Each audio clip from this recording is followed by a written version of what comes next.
Bonjour à notre deuxième invité, Monsieur Papa Farisei, qui est enseignant journaliste. Bienvenue sur ce plateau de Good Morning. Merci. Alors, nous allons parler, sans barre de bar, de son troisième ouvrage. Tout à fait. Qu'il a publié. Absolument. L'homme, le monde contemporain et Mayoul Hayat. On va faire un peu on va disséquer l'homme, ce grand corps malade, comme on dit. Mais avant cela, c'est en quelques petites, phrases, quelques petites lignes, qui est Papa Farisei. C'est un petit enseignant, un pauvre enseignant. Pourquoi il est petit? Il est petit et pauvre en même temps. Bon, généralement, les enseignants sont pauvres parce qu'ils ne sont pas bien payés, raison de leur grève. Hein? Grand cas et consort. Pourtant, vous avez sorti ici des billets de 10 000. Hein? Vous êtes quand même riche ou bien? Vous ne voulez pas que je dise ça devant la télé? Il y a la famille qui regarde, peut-être la femme, la maman, les proches. Bon, ils savent que nous sommes pauvres, hein? Ils le savent. Hein? Ils le savent. Et qu'est-ce qui prouve que vous êtes pauvre? On n'a pas encore les immeubles, on n'a pas encore des véhicules, on n'a pas encore... Bon, c'est ça quoi, on ne fait pas de la politique. C'est la politique. Moi, heureusement, j'ai un véhicule. Non, mais qui ne provient pas de mon métier d'enseignant. Mais c'est le sens qui cause problème. Bon, c'est pas grave, on va se cotiser. C'est le système de promotion au Sénégal qui n'est pas bon. On va se cotiser pour l'essence, c'est pas grave. Tout à fait. Le système promeut surtout les politiciens. Bon, quoi. maintenant, on va rehausser un peu. On va dire un enseignant moyen. Bon, petit, oui, c'est tout à fait normal, c'est la taille. Hein, mais un enseignant moyen face, un enseignant moyen face à un journaliste pauvre. Ah bon? C'est vrai, hein? Merci, Philippe. Oui. Merci, Samba. Donc, enseignant et journaliste et écrivain à la fois. Bon, qui essaie un peu de réfléchir sur les thèmes d'actualité, les paradigmes contemporains, essayer d'apporter un peu quelques pistes de réflexion, un peu changer de thématique par rapport à ce qu'on est en train de voir, ce qu'on est en train de voir, de regarder, de suivre, un peu changer de thème et voilà, aller un peu à l'essentiel pour écrire quelque chose d'utile, faire un discours un peu fonctionnel, opérationnel, utile pour les jeunes générations et pour les générations à venir. Donc c'est dans ce sillage-là que moi j'ai souvent envie d'écrire, pour le plaisir d'écrire, parce qu'on n'écrit pas pour s'enrichir ni pour avoir de la célébrité, mais on écrit simplement parce que c'est un plaisir, parce que l'écriture également est curative. Donc on a un mal en soi, mais quand on l'écrit, c'est comme si on se soignait par l'écriture. Donc c'est ça qui me motive souvent, avec mon métier d'enseignant et d'autres activités que j'ai fait à côté. Je me sacrifie un peu de mon temps pour écrire quelque chose. Maintenant, c'est bon, c'est pas bon, c'est bien, c'est pas bien. Mais l'essentiel que moi, je me sens à l'aise quand j'écris, je me débarrasse de tout ce mal-là qui est dans mon cœur. Et Le fait de ne pas avoir beaucoup d'argent. oui, ça, c'est vrai, on n'a pas beaucoup d'argent. Les enseignants n'ont pas beaucoup d'argent. Donc écrire, c'est une sorte de thérapie. En fait. Voilà, c'est une thérapie, c'est une thérapie. Quand on écrit, on se sent libéré de beaucoup de contraintes, de beaucoup de mots. Et à partir de ce moment, on reste éternel, quoi. Écrire, c'est s'éterniser. On ne meurt jamais. Quand on écrit, on ne meurt jamais. On est toujours là. Donc ça également, c'est important pour les jeunes générations de le savoir, qu'il est toujours bien de produire. Pour moi, un intellectuel, il doit produire. Quand on ne produit plus, quand on ne produit plus en termes de savoir, je crois qu'on perd un peu sa vocation d'intellectuel. Et je crois que les enseignants sont mieux placés pour écrire parce que c'est les intellectuels. C'est un problème d'argent, quoi. Oui, parce qu'ils n'ont pas la tête, ils n'ont pas la tête ici. S'ils avaient la tête ici, ils n'ont pas d'argent. C'est ça. S'ils avaient beaucoup d'argent, ils auraient la tête ici, ils auraient le temps d'écrire beaucoup. Ils n'ont pas d'argent. C'est pourquoi ils sont toujours dans le privé. Oui. Pour chercher de l'argent. Alors si on les avait bien payés dans le public, mais ils seraient restés sur place. Non, mais Khalis neex na nag. Oui, neex na quelque part, non. Mais, parce que ça permet un peu de régler quelques problèmes de ce cas. Non, mais c'est important. Mais trop de réflexion également, c'est trop. Parce que quand on a trop de problèmes et on n'arrive pas à les gérer. Vous voyez les étudiants dans les pays développés. Oui. Pourquoi ils produisent? Parce qu'ils n'ont pas besoin de faire autre que la production. Ils sont bien encadrés, ils ont des bourses d'études, ils ont tout. Et c'est pourquoi ils produisent. Mais nous, quand on n'a pas toutes ces conditions-là, mais on est souvent appelé à un peu virer son papa nee na ma dugg si jàngale bi Et qu'après, Comme vous si n'avez pas c'était... d'argent. Ah oui. Mais ça... Arrête. Elle est comme ça, c'est ma... Comment on dit? C'est ma Rosa Garcia. Quand elle a une idée en tête... Lui, c'est qu'elle lâche prise là. En tout cas, c'est bien. Alors, ce livre-là nous parle un peu de l'homme. Alors, de comment cet inconnu devrait se comporter en société, qui nous renvoie également au soufisme. Alors, en quelques mots, comment vous définirez-vous la notion de soufisme? De soufisme. Oui, l'homme, cet inconnu, avait été écrit par Alexis Carrel en 1935 pour essayer un peu de réfléchir sur l'homme, essayer de le comprendre. On a repris pratiquement ce même thème dans la première partie pour essayer de voir un peu qui est l'homme, quels sont ses états, ses actions, ses réactions. Est-ce qu'on peut le maîtriser? Est-ce qu'on peut le connaître? Etc. Toutes ces questions-là. Parce que généralement, on a l'habitude de voir que les hommes, ils changent du jour au lendemain au gré de leurs intérêts, au gré de leurs humeurs, au gré de leurs calculs, etc. Donc, il y a un problème de constance. Alors, à quel niveau se trouve ce problème de constance? Parce que l'homme, simplement, n'est pas le djum, comme disent les Wolofs, c'est-à-dire le corps physique qui doit être nourri, vêtu et logé quelque part. Et voilà. Le djum a des obligations, c'est-à-dire le corps physique. En même temps qu'il y a le djum, les Wolofs nous disent il y a le khel, il y a le khol. Alors, ce khel et ce khol-là, ce khel nous permet de réfléchir, mais ce khol-là également, c'est le siège de nos passions. Comme disaient les anciens Égyptiens, c'est le bas, l'âme charnelle, où se trouvent les passions, les désirs. Alors, cette âme charnelle-là, le prophète sallallahu alayhi wa sallam a dit, il y a un morceau dans le corps de l'homme, s'il est bon, l'homme est bon, s'il est mauvais, l'homme est mauvais. C'est quoi? C'est le cœur. Ce cœur-là, ce n'est pas simplement l'aspect physique qu'il faut entendre par cœur, mais au-delà de l'aspect physique, il y a l'aspect spirituel, l'âme charnelle, l'âme spirituelle. Au moment où nous, en tant que personnes physiques, nous nous préoccupons du corps, quand il est malade, nous allons voir un médecin. Quand nous sommes fatigués, on se repose. Quand nous avons sommeil, nous devons dormir. Quand nous avons soif, il faut boire.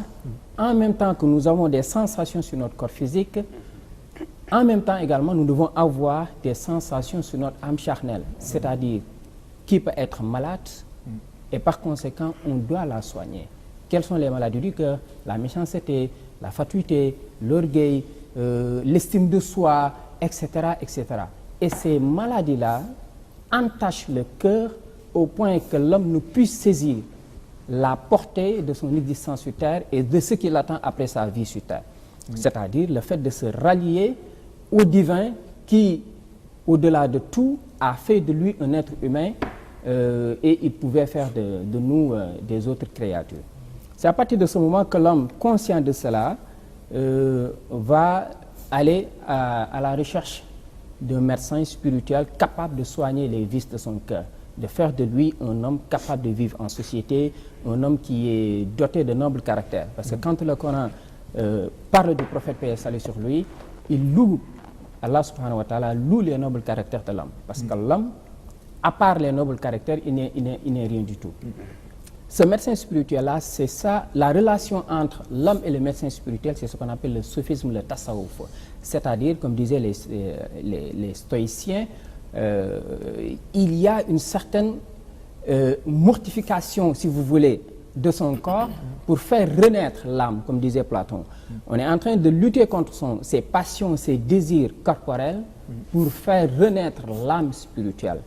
À partir de ce moment, le maître spirituel doit être capable de connaître les états de l'âme, c'est-à-dire de connaître les symptômes de la maladie de son disciple et par conséquent avoir la possibilité de le soigner, c'est-à-dire de le conduire depuis le nafsul amara, c'est-à-dire l'âme qui nous incite au mal, jusqu'à une âme apaisée, une âme qui ne frémit que par l'évocation des noms d'Allah subhanahu wa ta'ala, une âme qui ne se préoccupe que de ses propres vices et cherche à se départir de ses vices pour être un homme vertueux, plutôt que de se préoccuper des vices de Phili, des vices de Samba, etc.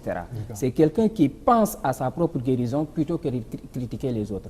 Donc, la relation entre le talibé et le marabout, c'est donc un cheminement vers quoi? Vers la purification de l'âme, c'est-à-dire vers les nobles caractères, et c'est ce qu'on appelle le soufisme, le tasawwuf. Le maître spirituel peut le vivre simplement dans son coin, mais également il peut avoir la capacité en même temps de le vivre en soi, la capacité également de conduire des disciples depuis l'âme qui n'incite qu'au mal, c'est-à-dire la personne qui est déchaînée, qui est dans la débauche, qui ne suit que ses passions et ses désirs, jusqu'à une personne qui a une âme apaisée avec de nobles caractères, qui est vraiment une personne modeste, une personne qui n'a pas l'estime de soi, qui a la sensation du partage, qui a la compassion, qui aime les autres, c'est-à-dire quelqu'un d'humain. Et quand on est humain, il y a plus de barrières entre nous et les autres, qu'ils soient chrétiens, qu'ils soient juifs, qu'ils soient athées. Si on a une âme apaisée, on n'a plus de problème par rapport à cela. On considère l'humain en tant que tel dans ses différences et on peut vivre avec lui en symbiose. C'est ce que le prophète avait réussi à la Mecque et à Médine, de vivre en même temps avec des gens avec qui ils ne partageaient pas la même religion, la même vision du monde, mais pourtant il y avait la paix. Et ça c'est important pour ce monde actuel, caractérisé par le développement du terrorisme qui fait perdre beaucoup de gens. Justement, si l'humain est capable, disons, d'engranger toutes ces maladies comme la méchanceté, vous l'avez dit, la jalousie, est-ce qu'aujourd'hui quand même on est rassuré d'avoir un ami près de soi? On est rassuré d'avoir un ami près de soi, un ami qui peut changer, disons, du jour au lendemain. Oui, c'est pourquoi il y a une partie que j'ai intitulée de l'hypocrisie sociale. C'est-à-dire, nous, on a notre société de manière générale, nous avons une tendance à manifester une image qui ne correspond réellement à notre identité propre. Ce qui fait que généralement, les relations humaines sont, si vous voulez, caractérisées souvent par des déceptions. Il y a plusieurs exemples sur le plan politique, dans tous les plans. On voit souvent des compagnonnages qui se terminent le plus souvent par des déceptions. Et les déceptions, là où c'est plus grave, parce qu'on peut être avec quelqu'un sans pour autant connaître sa véritable identité, mais au fil du cheminement, quand on découvre sa véritable identité, on a le droit de se séparer de lui. Mais ce qui est grave, c'est qu'aujourd'hui, on se sépare de son mentor politique ou de son mentor religieux ou de son grand frère ou de son épouse ou de son mari. Ce qui est grave, c'est que cette séparation est souvent suivie par une opération de diabolisation et de dénigrement de la personne. C'est ce qui est dangereux. Et le prophète, paix et salut sur lui, a dit que quand on dit du mal sur son prochain, c'est comme si on était en train de manger, mais le défunt, si on était en train de manger sa dépouille. C'est-à-dire la personne qui a 3 jours dans sa tombe, on le sort de sa tombe et on est en train de manger de sa peau. C'est ça le dénigrement. Et c'est extrêmement facile aujourd'hui dans notre pays, à travers, dans la rue, dans les médias, etc., de voir des gens dénigrer la personne. Donc, on a souvent tendance à voir, mais avec qui devons-nous être? Si les relations, pendant 13 ans, 14 ans, on a vu avec Valérie Trierweiler et François Hollande, un compagnonnage pendant 7 ans qui se termine par la publication de Merci pour un moment. Bon, si tous les compagnonnages devaient se terminer comme ça, mais la vie vaudrait-elle la peine d'être vécue? Donc, pour moi, c'est tout à fait contradictoire avec les enseignements de notre tradition. Notre tradition nous enseigne la retenue. On a vu également avec un avocat et un ex-président tchadien, un compagnonnage de plusieurs années qui se termine par comme ça, par chacun etc. Donc c'est ça qui est dangereux dans notre vie de tous les jours. Donc c'est la raison pour laquelle on a souvent tendance à faire attention. Et si dans la société, chacun se méfie de l'autre, on n'est plus dans une vie sociétale. On est dans un système égoïste, égocentrique, où chacun essaie de faire sa propre vie, et au-delà de ça, les gens essayent de mettre des barrières. Et dans ce cas de figure-là, nous, Afrique, pauvres, très endettés, avons besoin de cette solidarité qui fait partie de nos traditions. Et si on perd cette solidarité, c'est-à-dire l'amour de soi, l'amour de son prochain, la vie en symbiose, la vie en synergie, la synergie de toutes les forces, on est en train de creuser davantage notre force du sous-développement. Okay. Donc c'est important de revenir sur ça, sur ces valeurs, pour nous permettre de savoir qu'au-delà d'être musulmans, chrétiens ou athées, nous sommes déjà des Africains et nous avons des traditions de partage, des traditions de solidarité. Mais est-ce que vos écrits ont un impact dans la société, puisque vous parlez le comportement de l'homme? Tout à fait. moi je dis, je ne vais jamais prendre ma plume pour écrire l'inutile. C'est-à-dire que quand moi j'écris, non. Et vous écrivez pas pour l'argent. Non, je l'ai dit, on n'écrit pas. Je reviens avec mon argent. Oui. Philly, on n'écrit pas pour s'enrichir. Non, parce que ça ne paye pas du tout. C'est vrai. Bon, ça ne paye pas du tout. Les gens le savent. Ceux qui écrivent, ils le savent. Que ce soit dans les maisons d'édition ou bien on écrit on fait une autopublication, ça ne paye pas du tout. C'est un plaisir. Mais quand vous lisez les deux premiers et ce dernier-là, vous vous rendrez compte que moi, ma problématique, c'est au niveau de l'homme. Parce que c'est l'homme qui fait le monde. C'est l'homme qui constitue la société. Quand cet homme-là n'est pas construit, on ira nulle part. C'est-à-dire qu'on ne pourra pas se développer. Et cet homme-là, pour le construire, c'est-à-dire pour faire un homme capable de vivre dans la société en harmonie et être utile pour sa société, un homme qui a le sens de responsabilité, un homme qui aime sa patrie et qui se sacrifie pour sa patrie, un homme qui est convaincu qu'il doit se battre pour l'avancement de sa nation. Quand le Sénégal ne parvient pas, quand notre système ne parvient pas à construire ces hommes-là, je crois qu'on ne pourra jamais se développer. C'est pourquoi il est important, vous verrez dans le livre, il y a beaucoup de paradigmes de ce genre qui vont dans le sens de dire à l'homme, attention, tu es Sénégalais, on est dans un monde mondialisé, on ne peut pas le nier. La mondialisation permet à Philly, à l'instant où nous parlons, de parler avec des gens qui sont à Rouen, des gens qui sont en Côte d'Ivoire. C'est la circulation des idées, c'est la circulation des produits et des marchandises. Alors, dans ce monde mondialisé-là, nous, Africains, Sénégalais particulièrement, nous devons bien participer dans la mondialisation. En quoi faisant? C'est-à-dire, comme disait Senghor, de nous enraciner et de nous ouvrir. Autant, aujourd'hui, nous sommes toujours emportés par par les activités lucratives, il est important de nous arrêter un peu et de poser les vrais débats. Aujourd'hui, quelle jeunesse a-t-on au Sénégal? Est-ce que nous avons une jeunesse responsable? Est-ce que nous avons une jeunesse qui aime les études? Est-ce que nous avons une jeunesse disciplinée? Est-ce que nous avons une jeunesse consciente? Est-ce que nous avons une jeunesse qui comprend les enjeux du monde et qui se disent, voilà, c'est nous qui allons relever les défis du développement? Excusez-moi, je vous coupe pas la parole, mais ne pensez-vous pas qu'aujourd'hui, les leçons de morale qu'on apprenait en classe de peut-être CI, CP, jusqu'en CM2, pensez-vous pas que ces leçons de morale devraient revenir même à l'université? Jusqu'à l'université. C'est-à-dire prendre 5 à 10 minutes pour rééduquer. Parce que nous avons perdu nos valeurs. Absolument. Absolument. Jusqu'à l'université, je suis tout à fait d'accord. Jusqu'à l'université. Mais gratuit, hein, sans argent. Non. Mais si elle tient à son argent là. Je vous l'ai dit, hein, c'est Marisa Garcia. Elle tient à son argent là. Non, c'est juste une façon Je crois qu'il y en a beaucoup, hein. Ben non, j'en ai juste un peu. Oui. Mais c'est important, Philly. En tout cas, les pays développés, ils l'ont compris. Ils l'ont compris parce qu'il faut éduquer sa nation. C'est à l'école que nous avons confié les destinées de notre nation. C'est l'école qui a la charge de construire des jeunes responsables, engagés, vertueux, qui ne détournent pas l'argent public. Des jeunes qui, une fois à la responsabilité, sont toujours à leur poste. Des jeunes qui, une fois à la responsabilité, ne pensent jamais à être corrompus par qui que ce soit.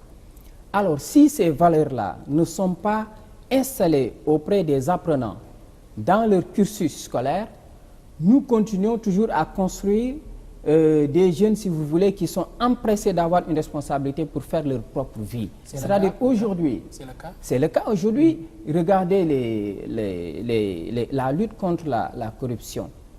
Ce n'est pas pour moi des institutions qui pourront lutter contre la corruption, mais c'est l'éducation qui peut lutter contre la corruption. Vous savez, la corruption, c'est un état d'esprit. On aura beau mis en place des institutions, de la contrainte, mais quand l'individu n'est pas bien formé, c'est-à-dire l'individu, on a installé auprès de l'apprenant des valeurs, des vertus, mais même s'il y a de la contrainte, il peut être corrompu, il peut détourner. Donc c'est important que notre éducation prenne en charge. En tout cas, dans les pays développés, ils font tout pour faire de l'enfant un patriote. Regardez ce qu'on nous enseigne ici, dans notre pays. Je suis professeur d'histoire et de géographie. En terminale, depuis la première, pratiquement toutes les leçons, à part les civilisations africaines qui sont à la fin du programme, nous enseignons la Deuxième Guerre mondiale. Nous enseignons la guerre froide.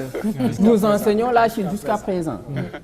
Mais la guerre froide s'est terminée depuis longtemps. Non, on est à l'époque préhistorique. C'est terminé depuis longtemps.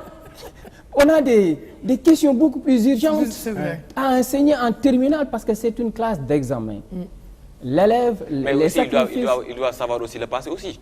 Il doit savoir le passé. C'est important de l'installer. Mais je dis en classe d'examen, surtout en terminale, où l'élève prépare un bac. Le bac est un diplôme social. Tout le monde sait que nous faisons le bac. Les sacrifices que nous avons tous consentis en terminale, nous ne les avons pas consentis même à l'université. C'est une classe extrêmement difficile. C'est à ce niveau-là que les programmes doivent prendre en charge les préoccupations réelles actuelles de l'élève africain et sénégalais. Par exemple, on pourrait lui enseigner dans son programme, parce que moi je suis un égyptologue. C'est-à-dire, je suis un disciple de Cheikh Anta Diop. Non, j'en viens. Oui, j'en viens. Il est sénégalogue. Oui. C'est un sénégalogue. Tu es en même temps un égyptologue. Parce qu'il vient de l'Égypte ancienne. Voilà, c'est ça. Il me donne l'impression de... J'ai oublié son prénom.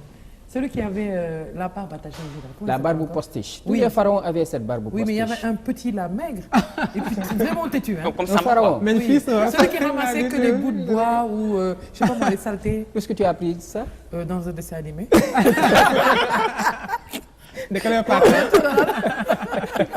C'est important qu'on enseigne l'égyptologie, l'Égypte, parce que c'est notre histoire la plus ancienne. Donc, ça à la nous place, permet vous proposez quoi? Oui, je propose qu'on inclue l'égyptologie dans les programmes d'éducation, surtout en terminale.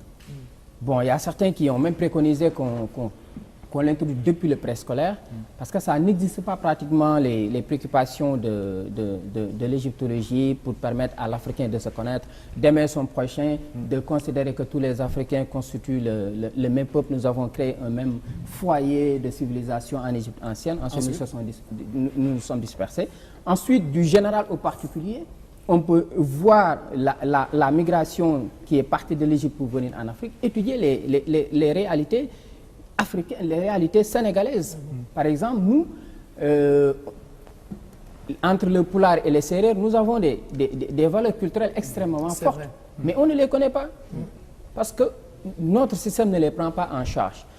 Nous avons de grands hommes, penseurs, qui ont eu à écrire beaucoup d'ouvrages, que ce soit chez Ahmadou Bamba ou El Hadji Malick Sy, on ne les retrouve pas dans notre système d'éducation. Et pour moi, c'est une honte d'avoir que le Sénégal ait vu naître, grandir ces sommités intellectuelles. Je les appelle des sommités intellectuelles qui ont produit en termes de pensée des choses qui dépassent la production de Nietzsche ou de Kant ou d'Hegel, et qu'on ne puisse pas les enseigner chez nous. C'est une honte. C'est également une honte chez nous, 55 ans après les indépendances, de ne pouvoir avoir un manuel sur l'histoire générale du Sénégal. Je ne veux même pas qu'on en parle, parce que il y a des sommités intellectuelles des historiens qui en parlent, mais pour moi c'est... Mais pourtant il y a un comité qui a été mis en place. Hein? Mais c'est honteux. C'est honteux. Qu'est-ce qu'on faisait depuis les indépendances jusqu'à présent? Avec tout ce que le Sénégal a formé comme historien, depuis les indépendances jusqu'à présent, on n'a même pas l'histoire générale du Sénégal. Ça également, cela veut dire quoi? Nous sommes dans la mondialisation, mais nous n'avons pas les armes de confronter les autres cultures. Parce que Huntington parlait de choc des civilisations. Le monde, ce n'est pas un monde de choc des armes, mais c'est un choc de civilisation et d'idéologie. Et les idéologies, j'ai dit, on est dans la mondialisation, une liberté de circulation des idéologies et des idées. Si nous ne sommes pas engagés dans la formation de nos jeunes en fonction de leurs valeurs culturelles, traditionnelles, religieuses, nous sommes en train d'exposer notre jeunesse à des idéologies étrangères qui n'épouseraient pas, n'est-ce pas, la paix et la concorde sociale. C'est pourquoi il est important que notre école fasse encore un effort considérable, parce que les parents, pour la plupart du temps, ils ont démissionné. L'école n'a pas encore pris en charge ces préoccupations. Maintenant, quel est le relais? Ce sont les multimédias qui forment nos jeunes et qui en font ce qu'ils voudront qu'ils soient. C'est-à-dire, pour la plupart d'entre nous, nous sommes, comme disait Frantz Fanon, des peaux noires masques blancs. Cela veut dire que nous ne sentons pas l'africanité en nous. Nous avons toujours tendance à penser que quand il y a une bonne pensée, c'est le blanc. Quand il y a la civilisation, c'est le blanc. Nous devons tout copier de lui et nous devons tout importer via l'Occident. Ce n'est pas le cas. L'homme, disait Descartes, tous les hommes, le bon sens est la chose la mieux partagée au monde. Ils sont intelligents, nous sommes intelligents. Alors pourquoi pas nous faire en sorte que, n'est-ce pas, que sur place, qu'on puisse avoir, autant ils ont des ingénieurs, ils ont des entreprises, il n'y a pas de miracle, il n'y a pas de secret. Le secret, c'est quoi? C'est de former sa jeunesse pour en faire une jeunesse consciente, une jeunesse qui aime les études, qui pense à l'avenir de sa nation, une jeunesse qui est engagée et qui pourra reprendre le témoin pour amener son pays de l'avant. Et ne pas en faire une génération zapping, comme on dit. Alors, M. Sey, après donc ce troisième, disons, livre, alors on s'attend à un quatrième d'ici, comment, un an, 2 ans, et même toujours dans cette thématique de l'humain, de la personne exemplaire que doit être cet homme, cet inconnu. Argent, oui, c'est très difficile. Non, c'est très difficile d'écrire parce qu'on n'a pas d'argent encore. Parce qu'on n'a pas d'argent. On n'a pas encore la tête sur les épaules. Ouais. Mais bon, si on avait beaucoup d'argent, peut-être on aurait le... Chacun doit sortir un ouvrage, pourquoi pas. Voilà, c'est ça. Donc, voilà, on est toujours dans la thématique. Ça dit que je peux appeler ça, c'est une sorte de récréation pour moi, ce petit ouvrage-là. Parce que moi, j'écris souvent en égyptologie. Mais j'ai dit il faut que je prenne un peu une petite récréation pour parler. Et quand j'écris sur l'Égypte aussi, je l'actualise au point que les générations actuelles puissent en tirer profit. Maintenant, ce livre-là aussi, c'est des thématiques, la société, etc. Comme la crise du soufisme. Voilà, le soufisme, voilà. J'ai beaucoup insisté sur ça. C'est-à-dire qu'il faut... Le soufisme, c'est la voie... De la crise du soufisme. De la crise du soufisme. Oui, aujourd'hui, ça dit que comme j'ai dit qu'il y a des médecins spirituels et il y a des disciples, aujourd'hui, il est rare de voir un médecin spirituel digne de son nom. C'est-à-dire un disciple qui fréquente un médecin, celui qu'on peut appeler un médecin, en tout cas un marabout chez nous, et qui se voit bonifié, qui est parti d'un état de mauvais caractère pour passer à un état de bon caractère durant son compagnonnage avec ce guide-là. Ceux qui prétendent incarner le soufisme, pour la plupart d'entre eux, généralement, comme disait Serigne Sambaye, ils sont eux-mêmes malades et ils doivent être soignés. Donc les paradigmes changent.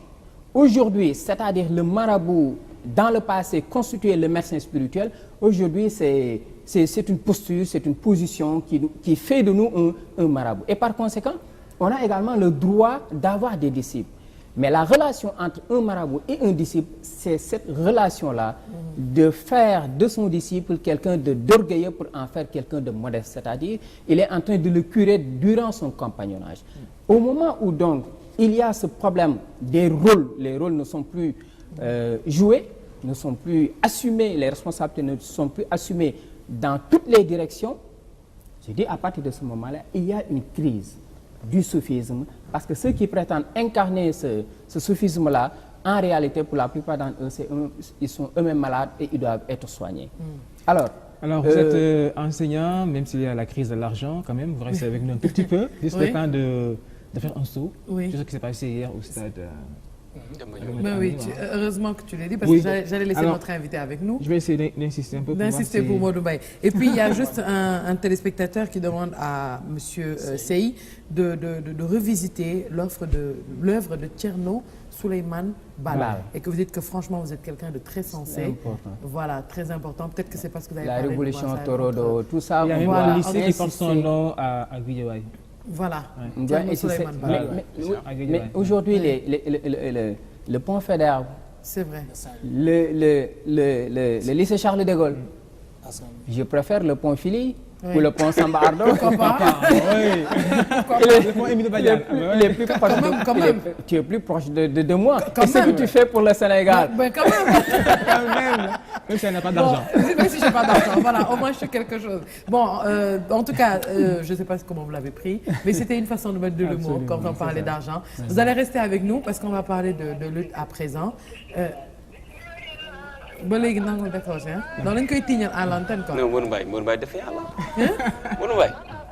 nga waroon ñëw tey ñu invité la. dem ba 0 heure maa xam ñu ngi waxtaan ma rek Modou Mbaye demee da nga ñëw ñu toj li nga xamante ne moo di combat la Lac de Guiers ak Papa Sow. def na la ko ma ne ma Babou yow sama borom yow moom yow teel su ma ñëwee moom fii sax day jóg.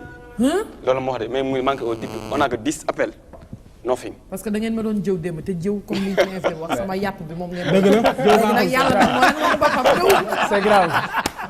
mais voilà le jëw c'est grave. c'est grave dañ ma doon jëw bon ñu wax ci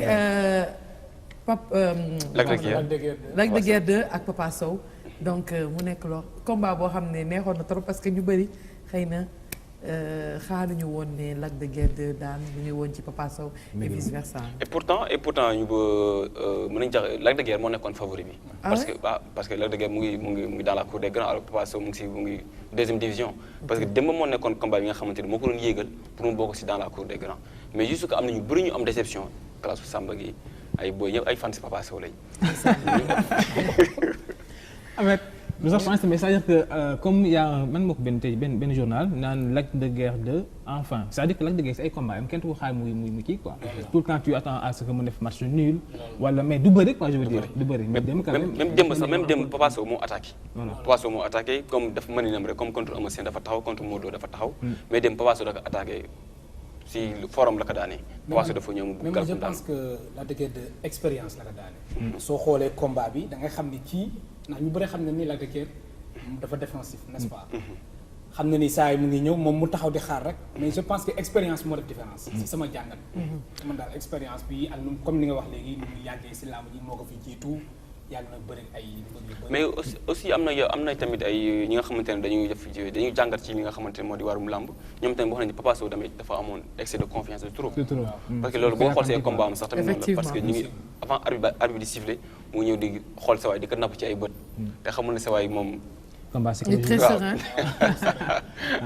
mais juste que mën nañu wax kon jàpp nañu ko la logique a été respectée quoi. parce que ñu bëri joxoon nañ favori ki nga xamante ne mooy Lac de Guiers malgré toog na 2 ans yoo xamante ne bëriwul parce que ñi nga xam ne li mu fi defoon mooy si tournoi classe bi ñëw rangale victoire yëpp peut-être benn défaite la am li ñu ko mënti wax yëpp benn défaite la am te ki ko jox mooy di Eumeu Sène kon mën nañu jàpp ne Papa Sow daan nañ ko mais kii ko daan ndaanaan la waaw sam boo am la si yokk non mais c'est que j'ai suivi le combat comme ñëpp il y avait de l'ambiance comme on dit comme tu as dit également kii Papa Sow dafa yàkkamti woon combat bi bon c'est vrai qu'au début amoon na ñuy wax bataille psychologique parce que léeg-léeg mu xool ko ci bët dem ñëw ngandalu ci ko dem affaire yooyu noonu voilà kii moom était tout le temps disons serein calme di dem du ñëw et que même ci également combat bi y a même le chroniqueur qui était avec Pape kii Modou Mbaye wax na ko nee na carrément que Lac vraiment dafa respecter les normes du combat taxaw na yàkkamtul combat yam xaar na et que également li mu doon xaar peut-être moom la koo kii jox Papa Sow dugal na tànk bi voilà jël na tànk bi et puis voilà xaar en plus moom il a dit que il a répété l'action 7 fois ci benn journal 4 fois ci benn journal dafa répété waaye ça veut dire que nga doon xaar carrément que waa ji je pense que aussi après victoire Lac de Guiers léegi taxaw seen mooy avenir Papa Sow. non Papa Sow jusqu'à présent mën nañu jàpp ne fu mu nekkoon la nekk ba tey quoi parce que daan na ay moromu yëpp bi moom moo nekkoon test bi pour àgg fi nga xamante ne suñu ay kor ñoom Balla Gaye ñoom Eumeu Sène ñoom Modou Lo genre yooyu mais juste que day def dafa redoubler. waaw c'est pas grave mu ñëwaat. léegi dafa redoubler il reste à ce que l'autre là vienne pour redorer le blason de l'équipe de Fass. Gris Bordeaux oui. avec Tyson. c'est pour le 3 mai avec Aziz production. sëñ bi yow yaakaar naa sàng lamb ji démb. démb non. wala mënoon xaalis. non man du ma seetaan lamb. ça ne m'intéresse pas du tout. ça ne m'apporte rien en valeur ajoutée quand même. lu ma yokk. ça perd mon temps ils sont en train de faire leur boulot eux. oui c'est vrai. les lutteurs. mais moi je fais mon boulot. Et il y a quel sport aujourd'hui que vous suivez? Le football, non? Je suis pas. Aussi ça donne pas d'argent. Bon, même ça, le baseball? Je suis pas. Mais vous pratiquez le sport? Oui, je pratique le sport. Oui, ça c'est pour gagner un truc. Là, c'est là il débourse. Tu dois payer. Est-ce que dans le livre quand même, est-ce qu'il y a des marabouts qui recommandent à leurs disciples de descendre dans l'arène pour combattre? Non. Dans le livre, est-ce que vous évoquez par exemple le fait que les lutteurs dans l'arène, ils évoquent souvent Serigne bi. Oui, souvent ils se réclament de disciples d'un marabout.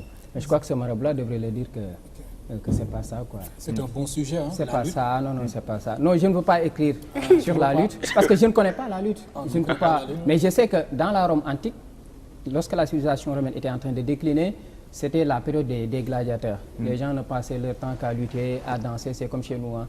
Nous, on n'est pas encore partis, on est pays pauvres très endettés. Pays pauvres très endettés. Au lieu de penser au savoir, à la réflexion, à la recherche, au progrès, nous passons tout notre temps à lutter et à danser, et c'est le paradoxe.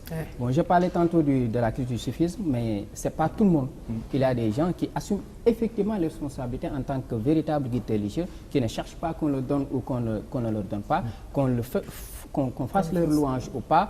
Ils sont en train d'éduquer les disciples. Et je peux en citer Serigne Sambay, il est parti, Mme Abdul Aziz Dabakh, ils sont partis, mais c'était des régulateurs sociaux qui ont bien assumé les responsabilités dans la vie sur Terre. Il y a également celui que j'ai mis sur la page de couverture, Cheikh Ahmadou Mbacké Maoul Hayat également. C'est un homme très courageux, il est encore jeune, mais il est en train de faire un travail extraordinaire au niveau de la jeunesse. Parce que nous tous, nous sommes des jeunes, nous étions déviés, parce qu'on a fait l'université, on a été tenté par d'autres idéologies. En un certain moment, on ne croyait plus même à la religion. En un certain moment, pour certains d'entre nous, il y a eu des soulards, il y a eu des fumeurs de chanvre indiens, il y a eu des agresseurs. Mais il les a tous interceptés et ils sont devenus maintenant de véritables musulmans. C'est-à-dire qu'ils ne pensent pas du tout à la débauche. Et c'est ça le rôle d'un maître spirituel. C'est de guider les disciples, de leur dire la vérité et de les conduire sur le droit chemin. Et c'est extrêmement important. C'est son exemple. C'est un soufi, un vrai soufi, qui fait un travail extraordinaire au niveau des jeunes. C'est pourquoi nous aussi, avec le compagnonnage qu'on a avec lui pendant 13 ans, il y a beaucoup de choses que nous avons compris. En tout cas, on ne perd plus notre temps dans les futilités. On va toujours à l'essentiel. Et on veut que notre vie soit une vie utile. Voilà, pour les générations à venir. Et pas que la musique et la danse, quoi. En tout cas, moi, une jeunesse utile, quoi.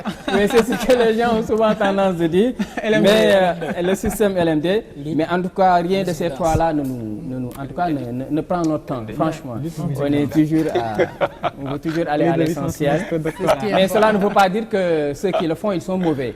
Nous ne sommes pas des censeurs. L'homme n'est pas juge. C'est seul Allah subhanahu wa ta'ala qui est juge. C'est lui qui connaît le bon et le mauvais. Les hommes ne doivent pas juger. On ne doit pas nous juger. Non, ñun xamuñu sax suñu bopp xamuñu sax suñu bopp bëgg juger keneen mais c'est grave yàlla rek moom mooy juger donc ku nekk day maanu ci sa morom daal seq ak moom jàmm donte sax du jullit mais yéene ko non bu voilà yéene ko jàmm seq ak moom jàmm même bu ma neexul bu ma ko bëggul mais ma yéene ko jàmm seq ak moom jàmm mais c'est ça la société c'est important gis nga bu ñu amul bañ a wax sa livre ala ma am fu kilo livre denc ko voilà mi ngi noonu yaa ngi sa kilo loolu la Sëñ Touba wax Sëñ Touba nee na yaa ngi wax suuf pepp suuf bi nekk si bëti jàmbur fekk ne yaa ngi montagne ci sa bët te boo ko xoolee am loolu tey donc mais dans les pays développés loolu moo leen avancé ils n'ont pas le temps à non ils sont à l'essentiel c'est important mais pourquoi ils se développent le temps c'est pour le en tout cas on aurait pu rester encore 2 heures à discuter avec vous de ce livre et de tout ce qui se passe dans la vie en général parce qu'on en a tiré beaucoup de leçons on a parlé d'éducation on a parlé tout de suite d'islam diine lu ñu yàlla digal ak lu ñu war a jàng médisance loolu yëpp am na ci solo donc livre baa ngi nii donc ça s'appelle L'homme et le monde contemporain Maoul Hayat. Merci beaucoup monsieur Papa Farisey. Merci également à ton invité pour la partie médiathèque qui est passée et puis mention 0 pour Modou ak pour Yoro carton rouge voilà merci beaucoup à vous ñu terminer ak suñu plat du jour ragoût de poulet donte Fayo bii moom doo fay ko nekk moom vous n'avez pas d'argent à sortir vous mangez vous dégustez et vous appréciez ñu sant yàlla. Il y a Fatou Bintou Leye qui m'a donné bien à manger ce matin là. Ben voilà donc Fatou Bintou ñu koy invité et puis nous invitons également nos téléspectateurs à suivre tout ce que nous faisons sur facebook.com/Good Morning 2STV. Je veux bien sûr parler de notre sommaire, notre menu quotidien de ce Good Morning. Merci beaucoup à Samba, merci à Babou Ndour. Merci également à El Hadj Malick Cissé, 46 ans plus la TVA 18%. Ça fait je ne sais combien. Merci également à notre enseignant à qui nous souhaitons beaucoup d'argent. Merci Phil, à toi aussi. Merci. Longue vie, hein. Voilà, longue vie surtout. Bonne santé. Ñu fekkee et ko beaucoup de foi. Amiin. C'est le plus important. Amiin. Merci beaucoup. On Merci se retrouve Philippe. demain, Inch'Allah, demain. Bye. Merci. À 7h. Voilà, c'est ce que j'allais dire.